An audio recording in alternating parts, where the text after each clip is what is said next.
नमस्कार, मी पंजाब डक. आज आहे 6 जून 2026. आजच्यानं फक्त एक दिवस शेतीचे कामं करायला शिल्लक आहे. आजचा दिवस आहे कारण की 48 तासामध्ये महाराष्ट्रामध्ये काय होणार आहे, दक्षिण महाराष्ट्राकडं बऱ्याच भागामध्ये मान्सून दाखल होणार आहे म्हणून हा अंदाज लक्षात यायचा. राज्यातल्या सर्व शेतकऱ्याला सांगू इच्छितो की मी नेपाळमध्ये होतो त्या ठिकाणाहून देखील मी एक अंदाज सांगितला होता की 7 जून ते 14 जूनच्या दरम्यान मान्सूनचा पाऊस येणार आहे आणि शेतकऱ्याच्या पेरण्या होतील आणि लागवडीत देखील होतील म्हणून हे अंदाज दिला होता. आणि तीच परिस्थिती आता आहे.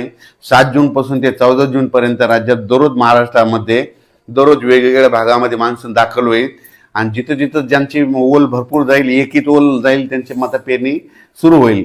पण कापसाच्या लागवडी देखील होतील म्हणून हे अंदाज लक्षात यायचा. म्हणजे 7 जूनपासून काय होणार आहे, सातारा, सांगली, सोलापूर, कोल्हापूर, पुणे, अहिल्यानगर, लातूर जिल्हा, बीड जिल्हा, धाराशिव जिल्हा, जालना जिल्हा, परभणी जिल्हा ह्यामध्ये काय होईल, 48 तासामध्ये तिथं मध्ये मान्सून दाखल होईल. म्हणजे 7 जूनच्या दरम्यान तिथून ते मान्सून काय होईल, थोडं पुन्हा आणखीन पुढं सरकत. मग 8ला तो आणखीन पुढं सरकत काय होईल, परभणी जिल्हा, नांदेड जिल्हा, हिंगोली जिल्हा, यवतमाळ जिल्हा, वाशिम जिल्हा, जालना जिल्हा, संभाजीनगरपर्यंत मदाल मारेल. मग तिथून काय होईल, परत ते पुढं काय होईल, वर्धा, नागपूर, भंडारा, गोंदिया, चंद्रपूर, यवतमाळ, अमरावती, वाशिम, हिंगोली, अकोला, बुलढाणा तिथपर्यंत जाईल. म्हणजे ह्या पट्टा काय होईल, ह्या संपूर्ण असा म्हणजे काय होईल, दररोज पुढं सरकत ते मान्सून कव्हर होईल. मग असं करत करत काय होईल, 14 तारखेपर्यंत मात्र संपूर्ण महाराष्ट्र व्यापून टाकेल. आणि त्याच्यानंतर उत्तर महाराष्ट्राकडे काय होईल, 13 तारखेच्या नंतर मग उत्तर महाराष्ट्राकडे मग ते असा पाऊस तिकडे उत्तर महाराष्ट्राकडे जाईल. आणि तिकडे देखील पाऊस पडल्याच्या नंतर जमिनीमध्ये ईदभर ओल गेले तर त्यांच्या देखील पेरण्या तिकडं सुरू होतील. आणि त्याच्यानंतर शेतकऱ्याला सांगू इच्छितो की 16च्या नंतर 15 जूनच्या नंतर काय होणार आहे की पुन्हा नंतर सरी चालू राहतील. मोठा खूप पाऊस पडणार नाही, सरी येत राहतील.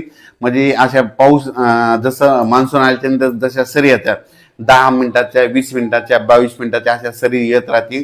आणि ते देखील 15 ते 20च्या दरम्यान ते पाऊस येईल.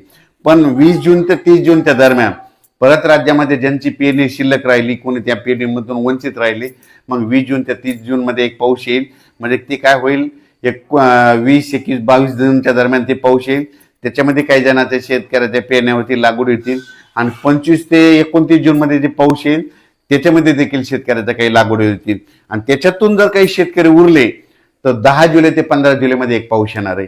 10 जुलै ते 15 जुलैमध्ये दरवर्षी महाराष्ट्रात पाऊस पडतो. आणि त्याच्यामध्ये राहिलेल्या ज्यांच्याकडे वापसा नसली त्यांच्या पेरण्या होतील म्हणून हे अंदाज लक्षात यायचा.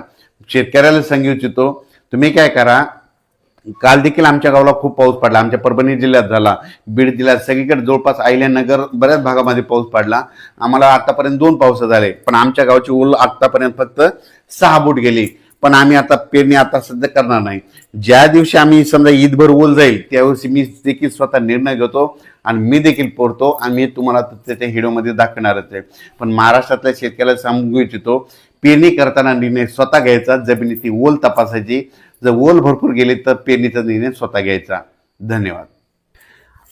आज देखील आमच्या गावामध्ये जवळपास आमचं गुगळी धामणगाव आहे, जवळपास 5,500 हेक्टर जमीन आहे.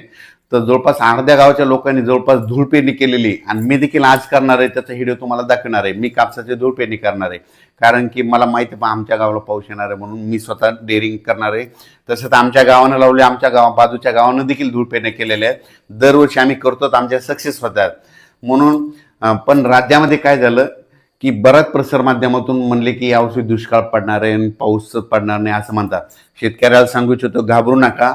यावर्षी शेतकरी हिताचा पाऊस पडणार आहे.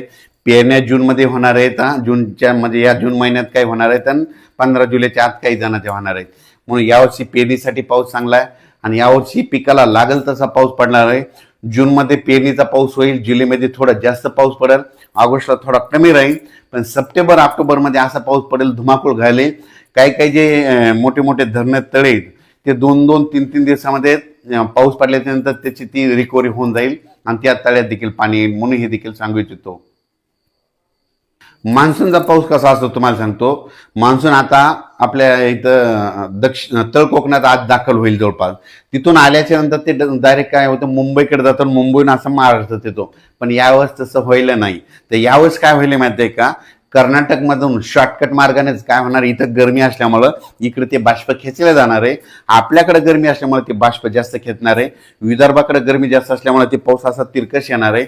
मग त्याच्यामध्ये कर्नाटकला मात्र खूप मुसळधार पाऊस होईल, तिकडं अतिवृष्टी होईल.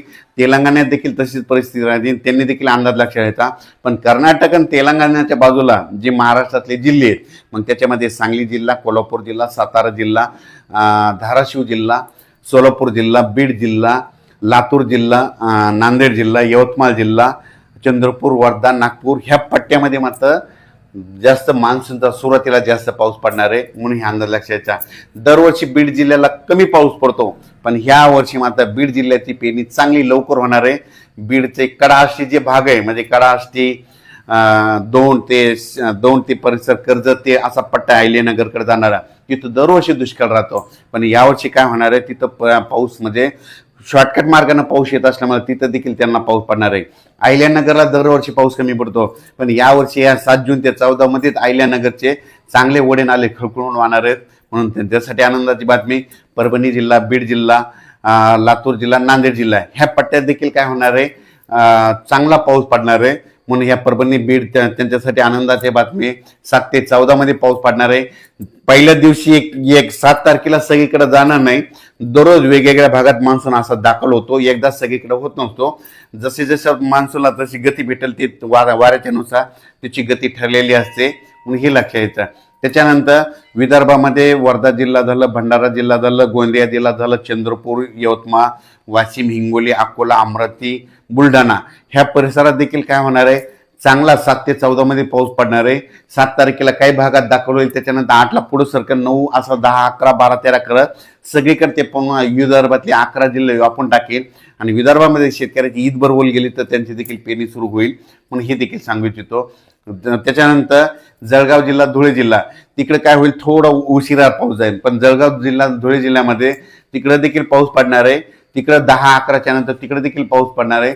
आणि 13, 14च्या नंतर मात्र धुळे, नंदुरबारकडे जाणार, कारण की पाऊस काय होईल, हे मान्सून मुंबईकडे जाईल. मुंबईकडे गेल्याच्या नंतर तिकडं रिमझिम पाऊस पडेल, रिमझिम मध्ये त्यांची ईदभर ओल जाईल आणि त्यांच्या देखील पेरण्या लागते. पण राज्यातल्या सर्व शेतकऱ्याला सांगू इच्छितो, 7 जून ते 14 जूनच्या दरम्यान दररोज वेगवेगळ्या भागात मान्सून दाखल होईल आणि शेतकऱ्यासाठी आनंदाची बातमी. शेतकऱ्यांना घाबरून जाऊ नका, पाऊस येणार आहे, पेरण्या होणार आहेत, काही चिंता नको. जूनमध्ये पाऊस पडणार आहे, जुलैला जास्त राहणार आहे, ऑगस्टला कमी राहील आणि सप्टेंबर, ऑक्टोबर परतीचा पाऊस धुमाकूळ घालणार आहे. अचानक वातावरण बदल झाला तर परत एक मेसेज दिला जाईल.